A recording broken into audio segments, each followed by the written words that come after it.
Lagos Talks 91.3. News.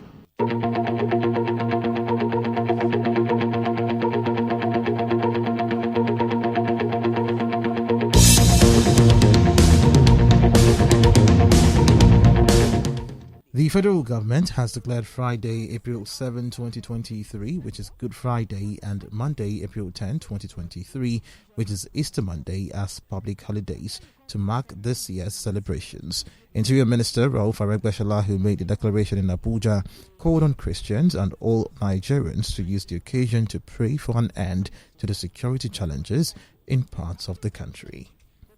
President Muhammadu Buhari has inaugurated the National Council for Digital Innovation and Entrepreneurship, the NCDIE. President Buhari, speaking at inauguration of the NCDIE shortly before the commencement of the weekly Federal Executive Council meeting, highlighted the importance of the council in driving economic growth and job creation, as well as consolidating the gains recorded in the sector under his administration. I directed the Secretariat, the National Information Technology Development Agency, to commence the execution of the implementation plan it developed. One of the important aspects of the implementation plan is the development of the startup portal, which will serve as a platform that will drive the implementation of the Nigeria Startup Act 2022 and collaboration between all stakeholders. Similarly, I hereby direct the Secretariat to ensure faithful implementation of the Nigeria Startup Act 2022. I urge all Council members and other stakeholders to support the Secretariat in implementing the provisions. According to the Minister of Communications and Digital Economy, Issa Pantami, the committee will also oversee the implementation of the Nigeria Startup Act, which aims to stimulate the growth of innovative startups and SMEs in the country. Record. Year in, year out, this administration has been setting new records when it comes to ICT contribution to GDP. A recent evaluation conducted by OSGF, FCDO and KPMG indicated that the administration of President Muhammadu Buhari has increased revenue generation from the digital economy sector. In 2019, it was around 51 billion USD, while in 2022, it was up to 408 billion, meaning quarterly contribution from 51 billion to 408 billion, an increase of 594%. This is indeed commendable, and I believe that the council to be inaugurated here is going to consolidate the achievements and the gains we have recorded so far. In a bid to improve on the current operations in the mining sector, the Federal Ministry of Mines and Steel got approval of a new executive bill to replace the 2007 Mining Act. Briefing State House correspondents after the FEC meeting today in Abuja. The Minister of Mines and Steel Development, Architect Olamilekan Adegbite, said the proposed bill is expected to be transmitted by the Attorney General and Minister of Justice to the National Assembly for needed legislative actions. One is the Solid Mineral Development Fund. It was set up in 2007 to de-risk the sector. Banks don't give money to miners because they don't understand the risk therein. The SMDF was set up to fill that gap. But since 2007, every president, I must say, had paid only lip service until President Muhammadu Buhari approved for us sometime last year. And I must also thank the Honorable Minister of Finance. Now, the SMDF is funded on a monthly basis from the Natural Resources Fund. You get 10% of that. So they're beginning to accumulate a capital. If you call it a fund, you must have a capital with which you invest and then help the people you are supposed to invest. This was a fund since 2007 that had no fund. They had no money. So they couldn't help anybody. They couldn't help themselves. The Finance Minister, Zainab Ahmed, also revealed the Executive Council approved the construction of a befitting customs barracks accommodation of different flat models in the Abuja Aviation Village at the contract sum of 16.3 billion naira. Ahead of the planned subsidy removal in June this year, the federal government has announced an $800 million grant from the World Bank targeting 50 million vulnerable Nigerians or 10 million households as part of its subsidy palliative measures. The Finance Minister, Zainab Ahmed, said engagements are ongoing with the newly established Presidential Transition Council and the incoming administration to drive the palliative program, which includes the need for buses, among various considerations. There's a provision that says that 18 months after the effectiveness of the PIA, that all petroleum products must be deregulated. That 18 months takes us to June 2023. Also, when we're working on the 2023 Medium-Term Expenditure Framework and the Appropriation Act, we made that provision to enable us exit fuel subsidy by June 2023. We're on course. We're having different stakeholder engagements. We've secured some funding from the World Bank. That is the first tranche of palliatives that will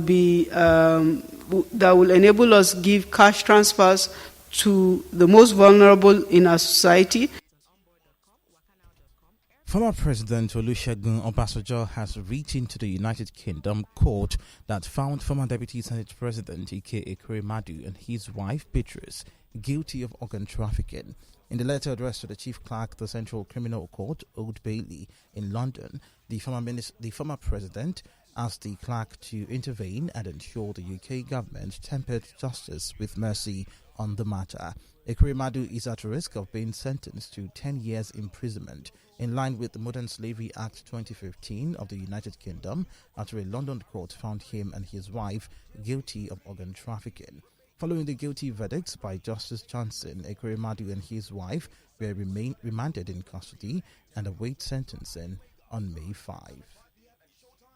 The Academic Staff Union of Polytechnics, ASUP, has warned state governments owing lecturers several months of salaries to pay up immediately or face industrial action. The president of the union, Anderson Ezeibe, at the 106th meeting of the National Executive Council held in Abuja on Wednesday, vowed to ensure that all members owed by the government are paid before the expiration of the administrations on May 29. Ezeibe condemned the owing governors, noting that it is a sad commentary that academics are owed salaries in the current economic dispensation. The president specifically mentioned that its members are owed in Abia, Plateau, Osun, Benue, Edo, and Ondo State Polytechnics. Speaking further on other demands of the union, Ezeibe requested the immediate release of all withheld third-party check-off deductions from the salaries of members and the recommencement of the union-federal government renegotiation process. The Ondo State government has expressed its readiness to sell the state-owned football clubs, the Sunshine Stars and the Sunshine Queens, both of Akure. While Sunshine FC are currently playing in the Nigeria Professional Football League, the Sunshine Queens are playing in the second division of Nigeria Women Professional Football League. The State Commissioner for Youth and Sports Development, Bamidele Ologunloluwa, who disclosed this in an interview, said the state-owned football teams needed to be privatized for proper administration, adding that it may lead to the government handing off the clubs completely or partnering with investors. The Commissioner noted that the clubs were open for sale or privatization to the right investors by the end of the ongoing 2022-2023 league season.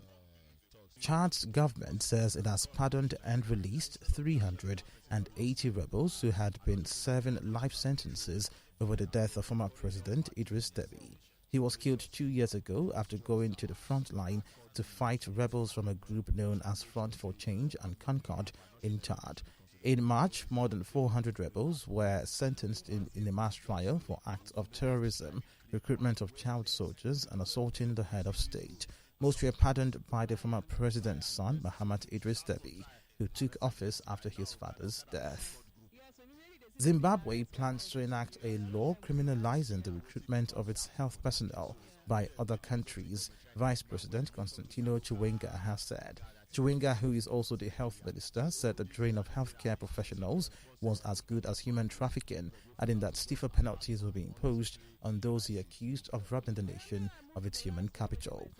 Local media say more than 4,000 nurses and doctors have left Zimbabwe since February 2021. The UK's National Health Service has been an attractive destination for Zimbabwean doctors and nurses as wages are far higher than those paid back home.